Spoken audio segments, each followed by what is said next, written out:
Salut à tous, c'est le DAF, j'espère que vous allez super. Aujourd'hui on se retrouve sur le syndrome des cheveux incoiffables, autrement appelé pili-trianguli et canaliculi. Un bon syndrome what the fuck, mais qui existe vraiment. C'est un syndrome génétique qui rend difficile le cuir chevelu à coiffer. En fait ça dresse les cheveux sur la tête. Voilà, donc c'est pas des cheveux un peu cassés ou difficiles à coiffer ou autre. C'est vraiment des cheveux qui sont quasiment impossibles à coiffer. En fait, ils partent dans tous les sens.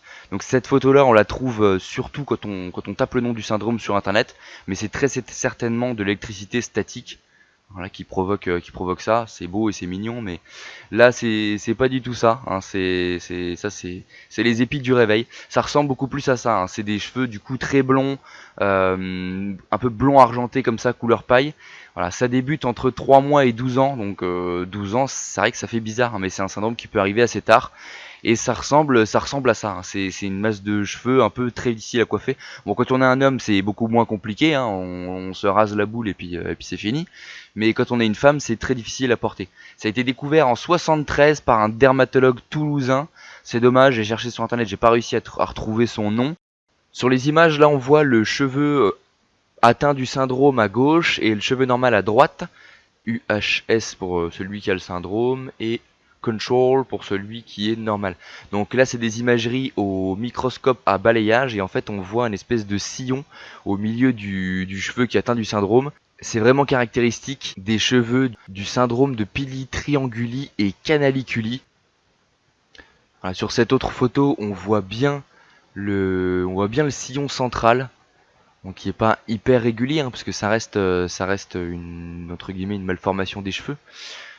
Voilà, et c'est une malformation du coup génétique, donc c'est vraiment sur tous les cheveux. Vous n'avez pas quelques cheveux comme ça et d'autres pas comme ça.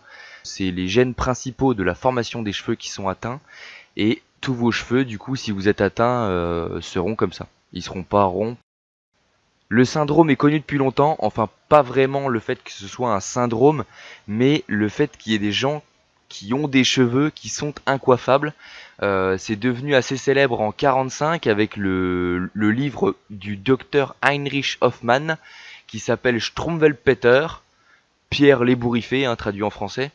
Et ça a vraiment rendu un petit peu célèbre cette maladie.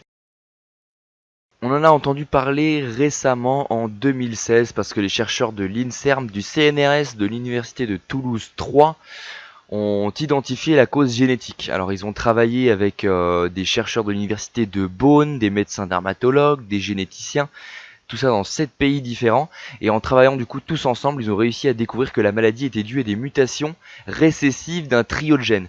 Donc 3 gènes vraiment qui créent en fait ce trouble. Voilà, c'est déjà la fin de cette vidéo. Donc ce petit syndrome what the fuck qui existe vraiment, donc c'est vraiment une maladie qui existe. Pour le moment, il n'y a pas de traitement à ce que je sache. J'espère que ça vous a plu. Je vous remercie beaucoup de m'avoir suivi. N'hésitez pas à liker la vidéo si ça vous a plu, à vous abonner. Bonne soirée à vous. Allez, ciao ciao!